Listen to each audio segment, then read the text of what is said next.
శ్రీమంతుడగు దేవుని శుభకరమైన నామంలో మీ అందరికీ నా హృదయపూర్వక శుభములు. ఈ రోజు మన ధ్యానం లూకాసు వార్త 2వ అధ్యాయం 1 నుంచి 7 వచనాల వరకు. మొదటి వచనం నుంచి చూసినట్లయితే, ఆ దినములలో సర్వలోకమునకు ప్రజాసంఖ్య వ్రాయవలనని కైసర్ ఆగుస్తు వలన ఆజ్ఞ అయ్యెను. ఇది కురేనియా సిరియా దేశమునకు అధిపతి అని ఉన్నప్పుడు జరిగిన మొదటి ప్రజాసంఖ్య. అందరూ ఆ సంఖ్యలో రాయబెట్టుకు తమ తమ పట్టణములకు వెళ్లిరి. యోసేపు దావీదు పట్టణంలోను గోత్రంలోను పుట్టినవాడు గనక తనకు భార్యగా ప్రదానం చేయబడి గర్భవతి అయి ఉండిన మరియతో కూడా ఈ సంఖ్యలో రాయబెట్టుకు గలీలే లోని నజరేతు నుండి యూదయలోని బెత్లెహేము అనబడిన దావీదు ఊరికి వెళ్లెను. వారక్కడ ఉన్నప్పుడు ఆమె ప్రసవ దినములు నిండెను గనక తన తొలిచూలు కుమారుని కని పొత్తిగుడులతో చుట్టి సత్రంలో వారికి స్థలము లేనందున ఆయనను పశువుల తొట్టిలో పరుండ పెట్టెను. యేసుప్రభు పుట్టినప్పుడు సర్వలోకమునకు ప్రజాసంఖ్య వ్రాయబడిందని ఈ లేఖనాల ద్వారా అర్థమవుతుంది. దేవుడు భూమి మీద ఏం చేయడానికి అనుమతించినా అది ఒక కారణం చేతనే అనుమతిస్తారు. అది ఒక కారణంతోనే ఉద్దేశంతోనే జరుగుతుంది. తర్వాత కాలంలో ఆయన పుట్టాడు అనడానికి ఆధారాలు ఏమున్నాయి అని ప్రజలనే అవకాశం ఎప్పటికీ లేకపోలేదు. దానికి జవాబుగా ప్రజాసంఖ్యలో చేర్చబడ్డారు. ఎవరైనా దాన్ని పరిశీలించుకోవచ్చు. యేసుక్రీస్తు ప్రభువారి వలనే చరిత్ర విభజించబడింది. ప్రపంచ చరిత్రలో ఎందరో రాజులు, తత్వవేత్తలు ఉన్నా యేసుక్రీస్తు మాత్రమే చరిత్ర దిశను మార్చిన వ్యక్తిగా, ఒక దేవదేవునిగా ఉన్నారు. కారణం ఆయన ఒక్కరే మరణించి తిరిగి లేచారు కాబట్టి. రోమా సామ్రాజ్యాధిపతి అయిన అగస్టస్ ఈ జనన సంఖ్య చేయమని ఆజ్ఞ ఇచ్చారు. ప్రతి ఒక్కరూ తమ పూర్వీకుల పట్టణంకు వెళ్లి పేర్లు నమోదు చేసుకోవాలి. యోసేపు దావీదు వంశానికి చెందినవాడు కాబట్టి అతని పూర్వీకుల పట్టణమైన యూదయలోని బెత్లెహేమునకు వెళ్లాల్సి వచ్చింది. అప్పటికే మరియ గర్భవతిగా ఉంది. అందువల్ల ఆమె కూడా ఆయనతో కలిసి వెళ్ళింది. మనందరికీ తెలిసినట్లే దీని వెనుక దేవుని యొక్క గొప్ప ప్రణాళిక ఉంది. యేసుప్రభు ఎక్కడ జన్మించాలి అని ప్రభువు ముందుగానే నిర్ణయించి ప్రవచింపబడిన ప్రకారమే ఈ ప్రవచనం నెరవేరుటకు దేవుడి చరిత్రలో మార్పును తీసుకుని వచ్చి ఆ అధిపతి చేత మొదటిసారి ప్రజాసంఖ్య వ్రాయించడానికి ఆజ్ఞ ఇప్పించారు. చాలా సార్లు మనం అనుకుంటాము అధికారులు, నాయకులు వాళ్ళ ఇష్టానుసారంగా పనిచేస్తున్నారు అని. కానీ వారికి ఇవ్వబడిన అధికారము దేవుని చేతనే కాబట్టి దేవుని ఉద్దేశాలను దేవుడు వారి చేత జరిగించుకోగల సమర్థుడు. వారికి తెలియకనే దేవుని ఉద్దేశాలలో భాగమై ఉంటారు. చరిత్రను రాసేవాడు మన ప్రభువే. ఒక నెబుకద్నెజరును లేపి అతనికి ఇశ్రాయేలు అందరి మీద అధికారం ఇచ్చింది ఆయనే. మరలా ఆ నెబుకద్నెజరుకు తీర్పు తీర్చింది ఆయనే. మనం గమనించుకోవాల్సిన విషయం ఏంటంటే, మనము మన మనస్సును బట్టి, మన మనస్సులోని ఉద్దేశాన్ని బట్టి, మన ఇష్టాన్ని బట్టి మనము ఆ పనికి వాడబడతాము. అందుకే మనం ఏ పాత్రగా ఉండాలనుకుంటాము అనేది పూర్తిగా మన ఇష్టం మీద ఆధారపడి ఉంటుంది. ఇశ్రాయేల్ కు హాని చేయాలని నెబుకద్నెజరుకు లేకపోతే దేవుడు ఇశ్రాయేలును బానిసలుగా తీసుకెళ్ళడానికి నెబుకద్నెజరుకు అప్పగించేవాడు కాదు. ఇంకా అలాంటి మనసున్న వేరొకరికి అప్పగించేవారు. అందుకే తర్వాత ఆ దేశ అధిపతులు తీర్పుకు గురయ్యారు. ఈ విషయాన్ని గమనించుకుంటే యేసుప్రభు అంటారు, లోకంలో అభ్యంతరాలు రాక మానవు, కానీ ఎవరి వలన అభ్యంతరం కలుగుతుందో వారికి శ్రమ. కాబట్టి మిమ్మల్ని గురించి మీరే జాగ్రత్త పడండి అని లూకాసు వార్తలో ప్రభు అంట మనం గమనించగలం. ఇక్కడ ఈ ధ్యాన భాగంలో మనం చూసినట్లయితే ఈ ప్రజా సంఖ్య రాయించడానికి 2 కారణాలున్నాయి. ఒకటి, మెస్సయ్య బెత్లెహేంలో జన్మించాలి. ఈ విషయాన్ని ప్రభు శతాబ్దాల క్రితమే తన ప్రవక్తల చేత ప్రవచింప చేశారు.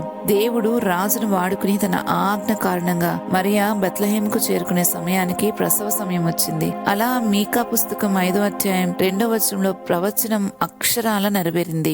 దావీదుకు దేవుడు చేసిన వాగ్దానం కూడా. దావీదు సంతానంగా పిలువబడుతున్న యేసుక్రీస్తు ప్రభువారు బెత్లెహేంలో నుండి రావాలి. ఎందుకంటే అది దావీదుపురంగా పిలువబడింది కాబట్టి. సమూయేలు రాసిన 2వ పుస్తకం 7వ అధ్యాయం 12వ వచనంలో ప్రభువు దావీదుకు వాగ్దానం చేసిన యొక్క వాగ్దానం, ఆయన రాజ్యము స్థిరపరుస్తానని చెప్పిన మాట యేసుక్రీస్తు ద్వారా నెరవేర్పులోకి వచ్చింది. మనుషులు తీసుకునే నిర్ణయాలు, రాజుల ఆజ్ఞలు, జనసంఖ్య ప్రకటనలు ఇవన్నీ కూడా దేవుని ఉద్దేశాలు నెరవేర్చడానికి దేవుడు సాధనంగా వాడుకున్నాడు. దేవుడు చెప్పిన మాట, ఆయన పలికే ప్రతి మాట తప్పకుండా నెరవేరుతుంది. మన జీవితంలో అనుకోని పరిస్థితులు కూడా దేవుని సంకల్పాన్ని నెరవేర్చడానికే వాడబడతాయి. ఇంకా విశేషమైన సంగతి ఏంటంటే, మన పాపాన్ని ప్రభు సన్నిధిలో మనం ఒప్పుకుంటే మనకు క్షమాపణ దొరకటమే కాదు, ఆ పూర్వపు స్థితిని ప్రభువు మన మేలు కొరకు వాడగలరు.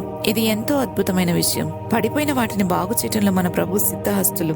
ఎవరైనా కొత్త ఇంటిని కట్టడం చాలా తేలిక, కానీ పాడైపోయిన ఇంటిని బాగు చేసి మనకు నచ్చినట్లుగా దాన్ని సిద్ధం చేసుకోవడమే చాలా కష్టమైన పని. ఈ అనుభవం ఉన్న వారికి తెలుస్తుంది దాంట్లో కష్టం ఎంతో. ప్రభువు పాడైపోయిన జీవితాలను బాగు చేయడానికి ఎంత శ్రద్ధగా పని చేయగలరు ఈ అనుభవం ఉన్న వాళ్ళు చాలా తేలికగా అర్థం చేసుకోగలరు. మనము సామాన్యులము కాము. ఏ విషయంలో సామాన్యులము కామంటే పాడైపోయిన విషయంలో సామాన్యులము కాము. మనల్ని బాగు చేయటానికి దేవుడు ఎంతటి కార్యాన్ని జరిగించాల్సి వచ్చిందంటే ఆయనే స్వయంగా దిగిరావాల్సి వచ్చింది. మానవునిగా జన్మించి మనం పొందవలసిన తీర్పులను భరించి మనల్ని విడుదల చేయటానికి ప్రభువు పుట్టిన సందర్భాన్ని ఈ రోజు మనం ధ్యానం చేసుకుంటున్నాం. దీన్ని బట్టి మనకు అర్థమవుతుంది, దేవుడు మాట్లాడిన ప్రతి మాట తప్పక అక్షరాల నెరవేరుతుంది. చరిత్రను కదిలించి రాయించి తిరగరాయించగలిగిన శక్తి ఆయన చేతుల్లోనే ఉంది. మన పతనాలను కూడా ఆయన మహిమ కోసం మార్చగలడు. మన విమోచనకి జన్మించిన క్రీస్తులో మన జీవితాలను నూతనంగా తిరిగి జన్మింప చేయగలిగిన దేవుడు మనతో ఉన్నాడు. ఈ విషయం మనకెంతో ధైర్యాన్ని, ఎంతో భరోసాని మనకు కలిగిస్తుంది. ఆయన సార్వభౌమత్వం ఎంత గొప్పదంటే ఆయనకు ఎదురు చెప్పగలిగిన వారి భూమి మీద ఎవరు లేరు. ఆయన తన చిత్తాన్ని నెరవేర్చాలి అని అనుకున్నప్పుడు దాన్ని మార్చగలిగిన శక్తి ఎవరికీ లేదు. ఎంతటి రాజులైనా అధిపతులైనా ఆయన ఉద్దేశాన్ని నెరవేర్చవలసిందే. అటువంటి గొప్ప దేవుని చేతిలో మనముంటే, మన జీవితాలను అప్పగించుకుంటే ఒక నూతన జీవము ఆయన మనకి ఇవ్వగలడు. మన ఆత్మ యుగయుగాలు ఆయనతో కలిసి జీవిస్తే ఎంత ఆనందంగా ఉండగలమో కదా. ఎందుకంటే ఆయన దగ్గర చెడ్డదేదీ లేదు, సమస్తము మంచివే. ఆ మంచి వాటిని అనుభవిస్తూ సంతోషముతో నిత్య సంతోషంలో మనం ఇక బ్రతకగలుగుతాం. ఆద్యంతములు లేనివాడు, స్వయంభవుడు, సర్వశక్తిమంతుడు, అన్ని నామముల కన్నా పైనామము కలిగిన వాడు, సైన్యములకు అధిపతి అయిన వాడు తన మహిమనంతటిని విడిచిపెట్టి నీకోసం నా కోసం పుడితే మన ప్రతిస్పందన ఎలా ఉంది? ఒకసారి మనల్ని గురించి మనం పరీక్షించుకుంటూ ప్రార్థించుకుందామా? మహోన్నతుడైన మా దేవా, నీకు వందనాలు, స్తోత్రాలు చెల్లిస్తున్నాం. తండ్రి, నీ గొప్పతనాన్ని గురించి మేము ఆలోచించుకున్న ప్రతిసారి ఎంత గొప్ప దేవుని చేతిలో మేమున్నామన్న భరోసా, ధైర్యం మాకెంతో ఆనందాన్ని కలిగిస్తుంది. ఎంతో సంతృప్తి మా జీవితాల్లో పుట్టిస్తుంది. ప్రవ్వా, మా కోసము జన్మించి మరణించి తిరిగి లేచి ఇలా చరిత్రను విభజించి మాకొక ధైర్యాన్ని, మా జీవితాల్లో ఎంతో ఆశను నిరీక్షణను నింపిన మా గొప్ప దేవుడవని నేను స్తుతిస్తున్నాం. ఈరోజు మా జీవితాలను మీ చేతికి అప్పగిస్తున్నాం ప్రవ్వా.